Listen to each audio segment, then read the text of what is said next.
Sahabat nyangka siang malam kagak boleh begituan. Akhirnya dapat 2 hari 3 hari puasa, ngobrol depan masjid. Ini sahabat Nabi kita ngomong, ada yang nyeletuk, malam gua kebablasan.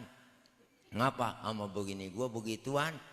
Ada yang nyaut, gua juga sama malam. Akhirnya banyak tuh bang yang pada komen begitu. Lah turun ayat, uhilla lakum lailatas siyami arrafatu ila nisaikum. Dihalalkan malam-malam bulan Ramadan begituan sama bini, begituan sama laki tuh. Jadi boleh, siang doang yang kagak boleh, malam boleh. Kalau siang malam kagak boleh, sebulan penuh rontok rambut. Bentar ini cing, lu ngapa tawa? Nih. Jadi kita suruh nahan hawa nafsu. Dapat pelajaran yang kita dapat dari puasa.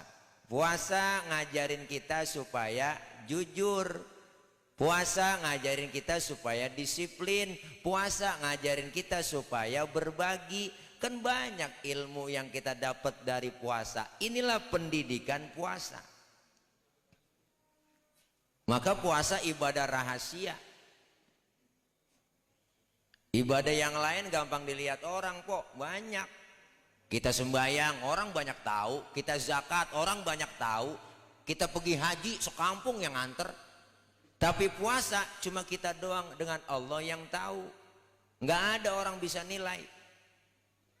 Temen kita kayaknya ibadah puasanya mantep banget ya. Lu tahu dari mana? Gue liatin beludah mulu. Wah, biar ludahnya seember belum tentu mantep. Kenapa? Karena puasa cuma kita sama Allah. Allah bilang asyamu li wa ana ajzibih. Puasa itu buat aku dan aku yang balesnya. Jadi artinya apa? Ibadah kita cuma kita dengan Allah yang tahu. Makanya puasa lain dari yang lain. Di bulan puasa ini terdapat apa? Banyak sekali. Allah luar biasa bang, ngomongin Ramadan mak. Persiapan 3 bulan kita ngadepin Ramadan. Pengen dapetin Idul Fitri dari mana? Dari 3 bulan. Rajab, Sya'ban, Ramadan. Rajab litat hiril badan, suciin badan. Artinya apa? Jangan ada permusuhan, pertengkaran, jangan ada kontak fisik di antara kita. Masuk lagi bulan Sya'ban, litat hiril qalbi, suciin hati kita, bersih dari penyakit-penyakit hati. Penyakit hati macam-macam, degig, ngured. Itu penyakit hati po. Seneng niat orang susah, susah niat orang seneng. Kalau udah penyakit hati, orang lain lebih dulu tahu ketimbang kita. Kalau penyakit zohir, kita duluan yang tahu. Kita lagi bercanda sama temen main tabok aja pantat kita. Jika gak tahu kita punya bisul. Kan kita nyeringis. Kenapa? Orang lain kagak tahu kalau kita punya bisul. Kita duluan yang tahu. Tapi penyakit batin, orang lain lebih dulu tahu. Kan ada aja orang ngomong no dia no dia no yang ngomong yang gak enak banget no, gue tandain no, mentang-mentang kaya ya Allah jalan kagak nginjek tanah. Kuntilanak. Hati bersihin. Masuk Ramadan, litat hiruh, suciin ruh kita. Jiwa bersih, hati bersih, kemudian badan bersih. Keluar Ramadan jadi orang bersih. Makanya namanya Idul Fitri, kembali kepada kesucian. Kita semua pengen ntar ngikutin dapetin Idul Fitri bang, bukan sekedar lebaran. Lebaran memilik nasional, siapa aja boleh. Ustaz dia kagak pernah terawih itu, boleh ngikut lebaran? Lah boleh, lah tibang lebaran. Saya lihat kagak puasa-puasa boleh, lah boleh. Yang kagak puasa, yang kagak terawih, kadang lebaran duluan dia. Gotol banget, lebaran kurang seminggu pakai ngomong. Kagak berasa ya, tahu-tahu udah lebaran. Lah lu kagak puasa. Lah kita yang puasa berasa banget bang. Bener po. Lu di depan dia subuh malam takbiran udah mandi 3:30. Dia guyur semua, gue lah minyak wangi semprotin sama dia. Dikasih THR Maji Yudi. Pakai kain, gue lo kagak dikeset mereknya nggak dikeset. Berangkat subuh-subuh nyampe bang 5:30 udah di masjid. Kita yang rajin banget ke masjid kagak nongol, dia duluan yang nongol. pakai hidup takbiran di pojokan masjid nyanyi, nangis lagi. Allahu Akbar, Allah. Malaikat negor, lu ngapain nangis mang? Lah terawih kagak, puasa kagak. Hidup pakai nangis.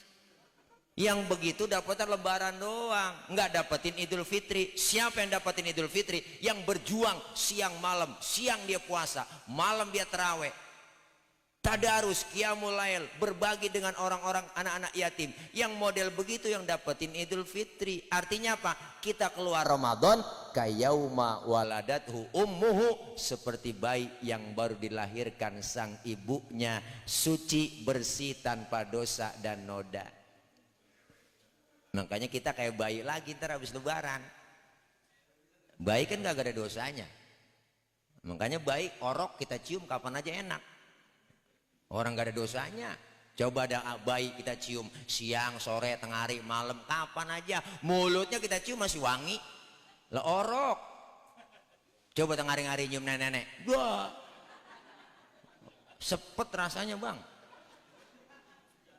Makanya bayi rezekinya lancar, dosanya nggak ada. Ada yang datang nengokin tetangga, bawain baby set, bawain bedak Kasen, bedak Johnson, ada yang bawain anduk kecil, ada yang bawain ayunan, ada yang bawain angkin, ada yang bawain rengginang.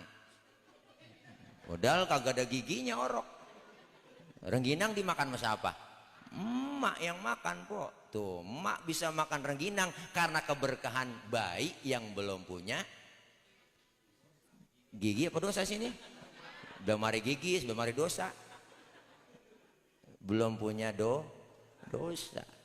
Makanya kita kepengen nih Ramadan. Apalagi kita dalam akhir-akhir Ramadan ini bang. Begitu banyak Rasulullah menghimbau buat kita ketika masuk 10 terakhir Ramadan, kencangkan ikat pinggang Anda, hamparkan sajadah lebih banyak di masjid dan lebih banyak di musola. Kita peringati juga malam ini malam nuzulul Quran, di mana kita tahu syahrul Ramadan alladzi unzila fihil Quran hudal linnas wa bayyinatin minal huda wal furqan. Artinya apa? Bulan Ramadan, bulan di mana turunnya Al-Qur'an. Apa itu Al-Qur'an? Sebagai pembeda antara hak dengan yang batil. Artinya Quran merupakan sumber daripada pedoman hidup kita. Ke barat kata Quran, ke barat kita jalan. Ke timur kata Quran, ke timur kita jalan. Rasul bilang, man ja'alal Qur'ana amamahu qadahu ilal jannah. Siapa yang menjadikan Quran sebagai imam, dia taruh di depannya, dia ikuti isi kandungan Quran. Ke barat kata Quran, ke barat dia berangkat. Orang yang model begitu, maka Quran membimbingnya qadahu ilal jannah, masuk ke dalam surga. Alhamdulillah. Tapi sebaliknya kata Rasul, siapa orang man ja'alal Qur'ana amamahu, man ja'alal Qur'ana khalfahu saqahu ilan nar. Siapa yang menjadikan Quran sebagai makmum, dia belakangin Al-Quran, dia nggak ikuti isi kandungan Quran. Ke barat kata Quran, ke timur dia berangkat. Ngalor kata Quran, ngidul dia merad. Merad ngerti merad? Itu bahasa Mandarin. Merad, mantok, buron, becir, itu sama tuh. Artinya apa? Quran membimbing ia masuk ke dalam neraka. Na'udzubillah min